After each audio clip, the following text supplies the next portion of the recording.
We are now looking at Sefer Ha-Aggadah, page Kuf Yud, 110, Evel Avot, speaking about the mourning and the devastation that followed the destruction of the temple. The Midrash describes Abraham coming to speak with God and ask for forgiveness and for him to pardon Am Yisrael, the Jewish people. And Abraham comes to the temple, to the ruins of the temple, showing signs of mourning. It says, Abraham ba lifnei HaKadosh Baruch Hu, boche, he's crying, umemaret zekano, he's pulling his beard, vetolesh sa'arot rosho, he's pulling his hair, umakeh et panav, he's hitting his face with his hands, vekorea et begadav, tearing his clothes, ve'efer al rosho, and ashes on his head, ve'ayam melech bevet hamikdash ve'sofed ve'tzorak, and he walks through the ruins of the temple, and he mourns and cries and laments the destruction. So, before we even get to the dialogue and to the description of what is happening between God and Abraham in this Midrash, it is interesting to note how the author of the Midrash describes the practices of mourning of his time. Because we have to remember, although the Midrash speaks about events that happened in the 7th century before the Common Era, but the author projects his own reality. So when he speaks of what Abraham is doing to show mourning, he's actually borrowing from his own reality, from what he sees around him.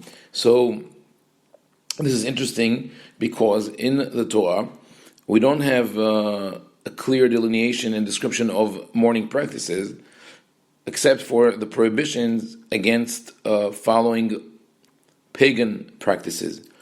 And the main practices that are forbidden are wounding or hitting one's body, lo titgodedu, lo titnu seret lanefesh, do not wound yourself, do not make a cut in your flesh as a sign of mourning. And the other one is destroying or pulling one's hair. Originally, this prohibition was directed only to the Kohanim, to the priests, in the book of Vayikra, but later on in Devarim it is extended to the whole nation.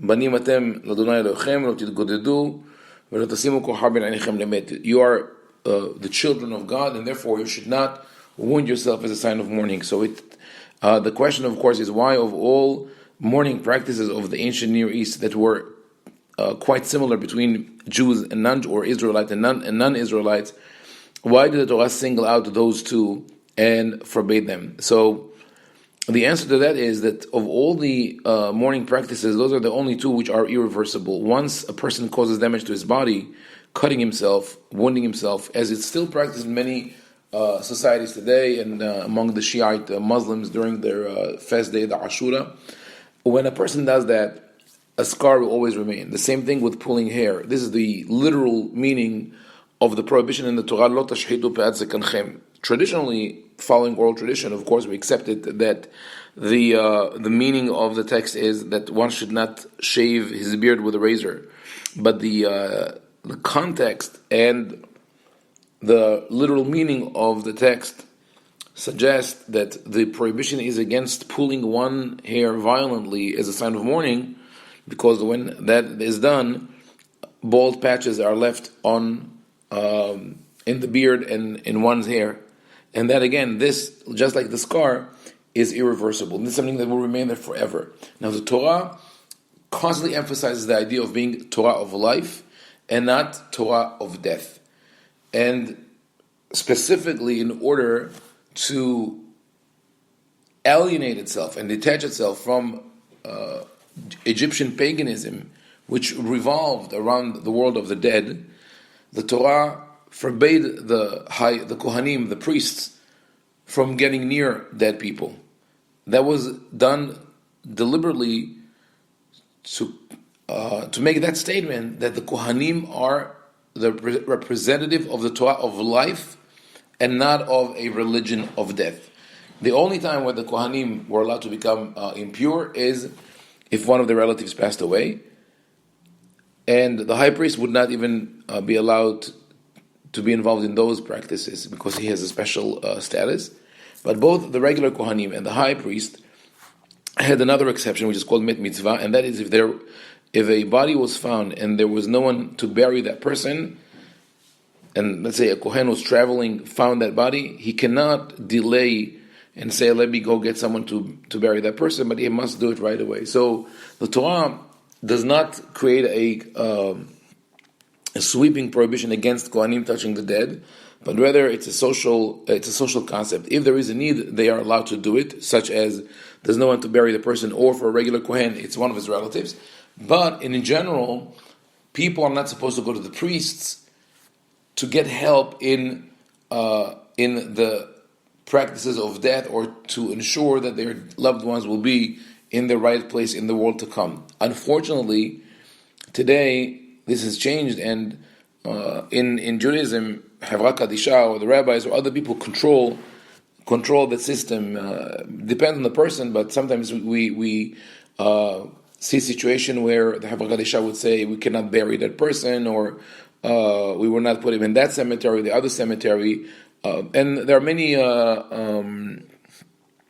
cases where a person comes to the synagogue and the rabbi tells you this is what you have to do, controls his behavior, and becomes what the Torah did not want him to become, which is the guardian of the world to come, or the one who represents the Torah of that. In any case, and that is the reason why the Torah was opposed to mourning practices which leave permanent mark in a person's body, whether it's cutting oneself, which leaves a scar, or pulling hair, which leaves bald patches. But tearing one's clothes, even though it's in most cases irreversible, the halacha later on says this is not mentioned in the Torah. Those are all rabbinic practices that the halacha says that when one tears his clothes for parents, he can never fix it. It's called kerah she'eno mitacheh.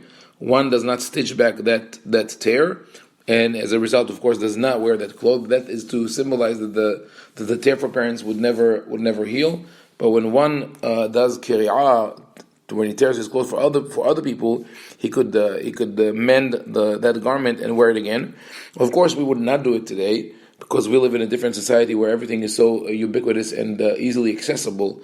But in the time of the Mishnah, this was a big thing, a big expense to take a garment and to tear it and throw it away.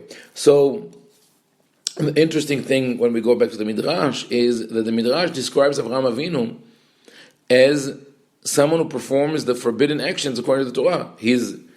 Some of the things that he does are acceptable, are now done by Jews even today, like crying and tearing his clothes. Some of the actions are permissible but are not practiced anymore, such as hitting one's face, which is a social thing that definitely does not exist in America, but does exist in some societies in the Middle East.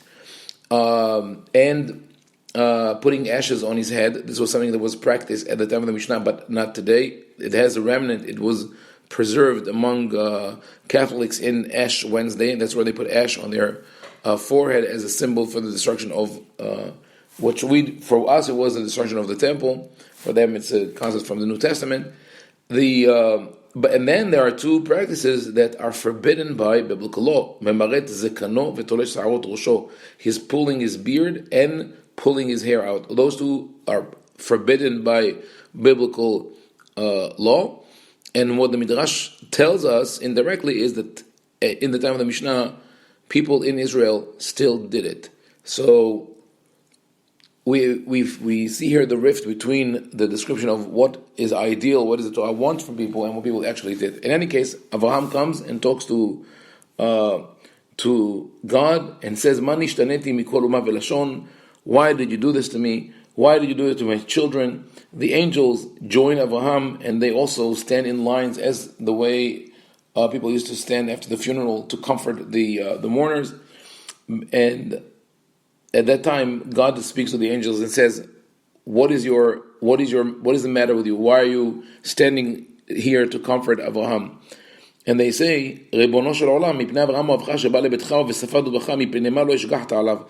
They say, Avraham came to talk to you. Why did you pay attention to him? We are trying to bring his case before you.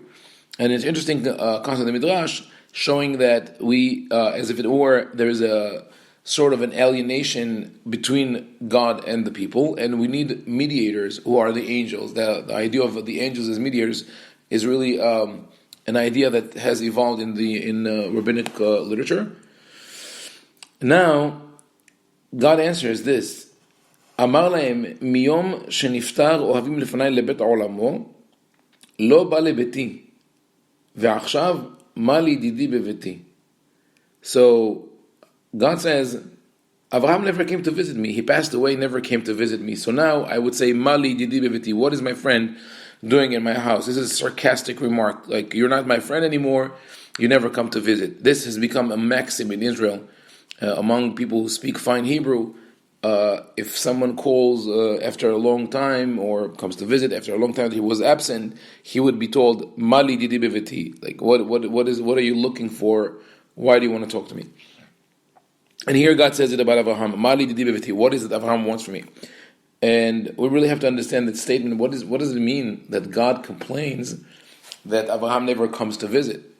That is, of course, a midrashic statement. The author of the midrash puts it in God's mouth. But what is the intention of the author of the midrash? And I think that we can understand that if we look at it's chapter 18 in Bereshit, where God explains why He chose Avraham. And God says the following: כי ידעתיו למען אשר יצווה את בניו ואת ביתו אחריו ושמרו דרך אדוני לעשות צדקה ומשפט. He says, I have chosen Avraham because he is the one who will educate his children after him to do justice and loving kindness. Those two concepts, tzedakah and mishpat, go hand in hand throughout the Tanakh. And those are the two concepts that unfortunately a lot of people abandon. They will stick to the ritual, they will stick to the little details, the nitty-gritty of halakha, but the general concept of tzedakah and mishpat, of being honest, being righteous, treating other people with the respect and with the quality, we don't have that. So when God says, Avraham never came to visit me, what He's saying is actually, Avraham was supposed to bequeath his legacy to future generations, but they never came to my house. Instead, what they did was, as the Navi says in Yirmiyahu, עלו ורצוח וגנוב וכחש ונאף וישבע על השקר ובאתם ועבדתם לפניי בבית הזה אשר נקרא שמי עליו. It says, you commit all these crimes, adultery, murder, robbery, theft, false oath, etc. And then you come to the temple and you say, what do you say? It's also in Yirmiyahu, Hechal Hashem, Hechal Hashem, Hechal Hashem, Hema. They repeat the word, the temple, the temple, the temple, 3 times. Like people say, Kadosh, Kadosh, Kadosh, holy, holy, holy. Once you say it 3 times, it becomes valid. This is the complaint of the Navi in Yirmiyah, and this is the complaint of the author of the Midrash.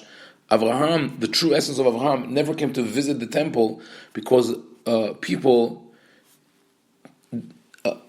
viewed the temple as a machine, as a place where you have to come and punch your card, and then you can go back and do whatever you want. So the idea of the destruction of the temple, as a later Midrash also says that when Nebuchadnezzar destroyed the temple, a voice came out from heaven and says, you have a ground flower, meaning you didn't do anything, you didn't really destroy the temple because the temple was already destroyed. It was devoid of all spirituality. So the message of the Midrash, on one hand, is to describe the great sorrow of Avraham, and on the other hand, to explain God's valid argument, saying the destruction did not come as a punishment, but rather because the temple stopped fulfilling its function as a spiritual focus for the Jews, for the Israelites, but rather became just an empty shell and a place for them to punch their card and feel that they paid their dues to God. So with that, we can conclude that paragraph.